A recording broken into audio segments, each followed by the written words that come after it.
Alors, la transformation numérique pour nous, c'est l'optimisation des ressources, l'optimisation des équipements et puis l'intégration de toutes les composantes dans le fond de la compagnie qui vont communiquer et qui vont optimiser les processus de production, les processus d'inventaire, évidemment l'optimisation des fonctions diverses de l'entreprise, ainsi que évidemment la partie recherche.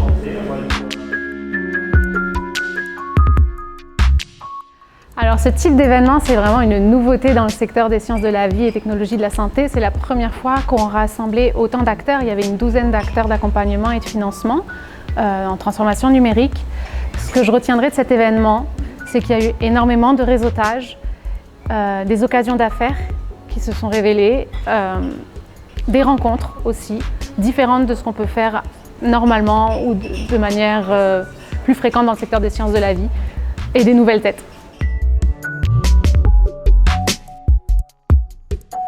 J'ai retenu que le monde du numérique vers les sciences de la vie et santé à Montréal est vraiment énorme, qu'il y a énormément d'organismes de soutien et que ça fait vraiment du bien de sortir de nos coquilles, de venir à un événement comme aujourd'hui, rencontrer des gens.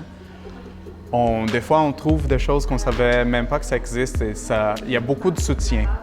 Donc, on apprend qu'on n'est pas tout seul. Ça rend la lourde tâche d'établir quelque chose vraiment important et qui part du zéro beaucoup plus facile. Le défi de la transformation numérique, il s'opère en ce moment dans le système de la santé depuis quelques années, mais on sait que c'est accéléré avec la pandémie. Okay? Aujourd'hui, je suis médecin de famille, mais je suis confronté à des problématiques nécessairement qui viennent du manque de transformation numérique en ce moment au Québec.